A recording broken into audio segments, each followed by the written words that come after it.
Il fait très souvent l'actualité, il est même souvent perçu comme une menace par de nombreux corps de métier. Le logiciel d'intelligence artificielle ChatGPT fait beaucoup parler de lui, déjà utilisé par certains élèves pour rédiger leur dissertation ou pour tricher aux examens. Le corps enseignant s'inquiète car ChatGPT est également capable de donner des cours, mais au lieu de le craindre, l'équipe pédagogique du cours Griffon à Voisins-le-Bretonneux a décidé de le tester. Pour en parler avec nous, Xavier Dubélé, le fondateur du cours Griffon.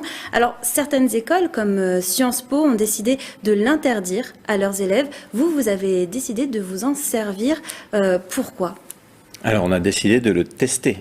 Pas forcément de nous en servir. Encore que.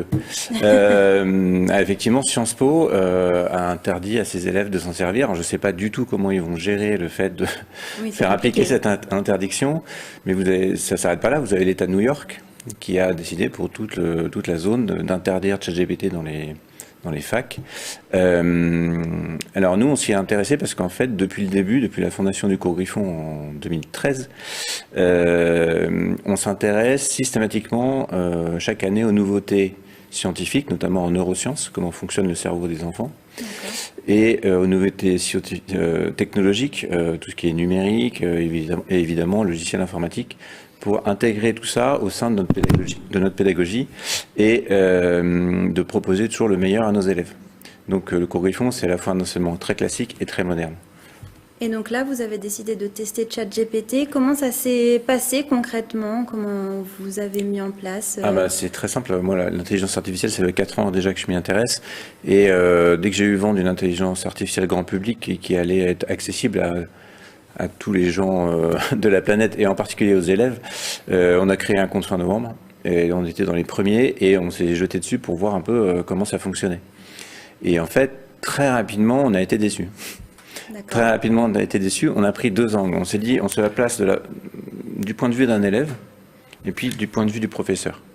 Alors, du point de vue d'un élève, on s'est mis dans la peau d'un élève de 10-11 ans et on s'est dit...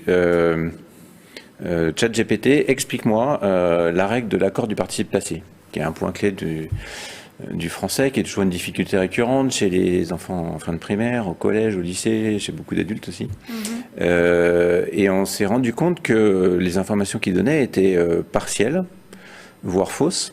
Et par exemple, il ne mentionnait jamais le cas où le COD est placé avant le verbe. Oui, évidemment, on doit accorder. Et du coup, c'était quand même assez pauvre. Et ça en devenait faux.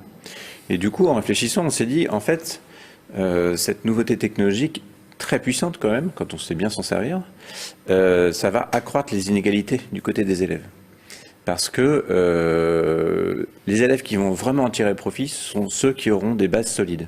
En maths, en français, une certaine culture générale, et qui vont être capables d'utiliser l'outil, de le faire parler, de le configurer, de le paramétrer, de le passer en mode expert, il y a des façons de le rendre encore plus performant, et puis de faire le tri entre les réponses, et de voir ce qui est approprié, ce qui est défaillant, ce qui doit être pris en compte mais aménagé.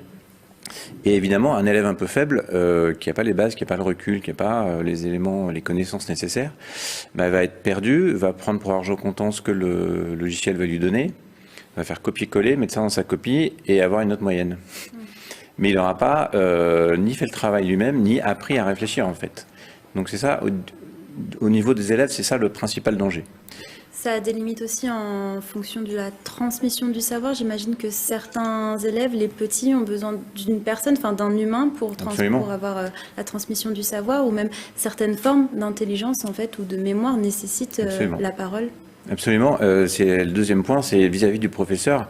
La question, c'est est-ce que ça va remplacer le professeur ? Et on va reprendre vos éléments, parce que beaucoup de professeurs ont vu ça comme une menace. Mais ça attaque aussi tous les métiers intellectuels, en fait, les journalistes, les avocats, tout ce qui avait été quelque part préservé par la révolution industrielle va quelque part souffrir. Il va y avoir une évolution de ces métiers. Et donc les professeurs se sentent menacés, et peut-être à juste titre, je ne sais pas. Mais si on revient à la racine du métier de professeur, enseigner c'est d'abord un art, c'est pas simplement une technique.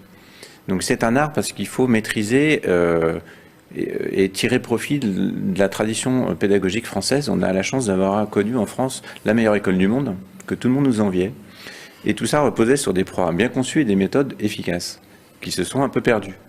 Donc nous, au cours Griffon, on prend par exemple les manuels du GRIP Édition, qui sont des manuels qui reprennent le meilleur de l'instruction française. On les prend en primaire notamment comme base de programme, et puis après on les enrichit avec d'autres éléments. C'est un art également parce qu'il faut connaître ses élèves.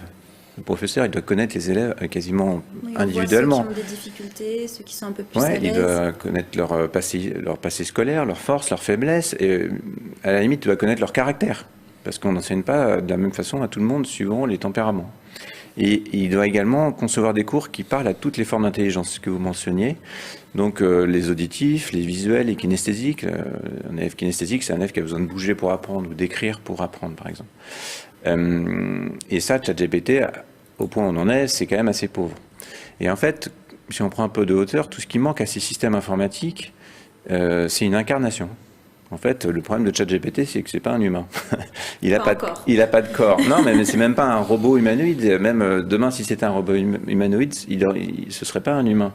Parce que le cerveau humain, ça s'est démontré en neurosciences. On a la chance d'être pas loin de Neurospin au CEA de Saclay, qui est un centre très pointu sur la compréhension du fonctionnement des enfants en particulier, notamment sur les neurones, les circuits neuronaux qui sont impliqués dans la lecture.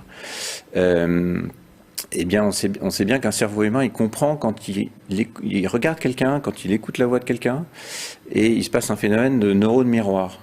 Si quelqu'un explique quelque chose ou ressent quelque chose, son interlocuteur, sans rien faire, va modéliser mentalement tout ce qu'il est en train de dire, tout ce qu'il est en train de ressentir.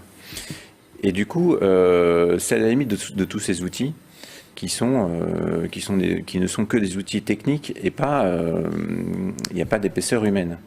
Et on pourrait dériver dans l'apprentissage, il y a un élément important qui est la charge émotionnelle. Plus on ressent de choses, de couleurs, de sentiments, quand on apprend quelque chose, plus on va l'ancrer profondément et être capable de les restituer.